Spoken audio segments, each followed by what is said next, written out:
In 1511, a man was sentenced to death for drinking a cup of coffee. In 1675, an entire kingdom outlawed it because the king feared it would spark a revolution. The drink you had this morning has more blood, conspiracy, and rebellion in its history than almost any substance on Earth. This is the dark history of coffee. Our story begins over 1,000 years ago in the Ethiopian highlands, in a region called Kaffa. Yes, that's where the name comes from. According to legend, a young goat herder named Kaldi noticed something strange. After his goats chewed the red berries of a wild shrub, they didn't sleep. They danced. They leapt with energy that defied nature. Curious, Kaldi tried the berries himself and felt a rush of clarity he had never known. He brought them to a local monk, who threw them into a fire, convinced they were the devil's fruit. But as the beans roasted, a rich aroma filled the monastery. The monks ground them, steeped them in hot water, and that night they prayed for hours without falling asleep. By the 15th century, coffee crossed into Yemen, where Sufi mystics called it kawa, that which prevents sleep. But coffee was about to leave the mosque and enter the world. By the 1500s, coffee houses exploded across the Ottoman Empire. They were called schools of the wise, places where men argued politics and criticized rulers. And the rulers were terrified. In 1511, the governor of Mecca discovered men mocking him in a coffee house. He banned coffee immediately. Drinkers were beaten in the streets. Some were sewn into leather bags and thrown into the Bosphorus. Then, in 1623, coffee reached Rome. Catholic priests begged Pope Clement VIII to ban this Muslim drink, this Satan's beverage. The Pope asked for a cup. He took a sip, paused, and, according to legend, said, "This devil's drink is so delicious, we should cheat the devil by baptizing it."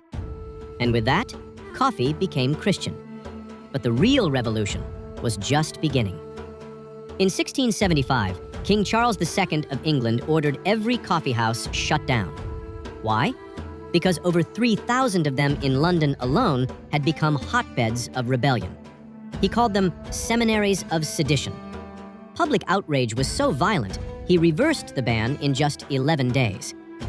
Across the channel, in Paris, a small café called Procope opened in 1686. Its customers? Voltaire, who drank 40 cups a day, Rousseau, Diderot, and later, Robespierre, Marat, and Danton, the men who would lead the French Revolution. It was in these caffeine-fueled rooms that the ideas of liberty and equality were sharpened into the weapons that would behead a king. Historians have a name for this era: the coffeehouse revolution. Without coffee, the modern world might not exist. But the darkest chapter was still to come. By the 1700s, Europe was addicted, and empires raced to grow coffee in their colonies by any means necessary. In Saint-Domingue, modern-day Haiti, enslaved Africans were forced to produce half of the world's coffee by 1788. The average life expectancy of an enslaved worker? Just 7 years after arrival. Then came Brazil.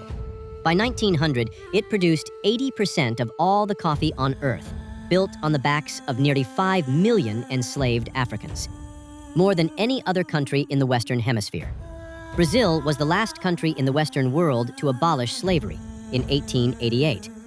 The reason it held on so long? Coffee profits. Every cup Europe drank for 2 centuries was steeped in suffering. Today, coffee is a $460 billion industry, the second most traded commodity on Earth after oil. But of every $3 latte you buy, the farmer receives roughly 1 cent. Most commercial decaf is processed using methylene chloride, the same chemical used in industrial paint stripper. And by 2050, scientists estimate that half of the world's coffee-growing land will become unusable due to climate change.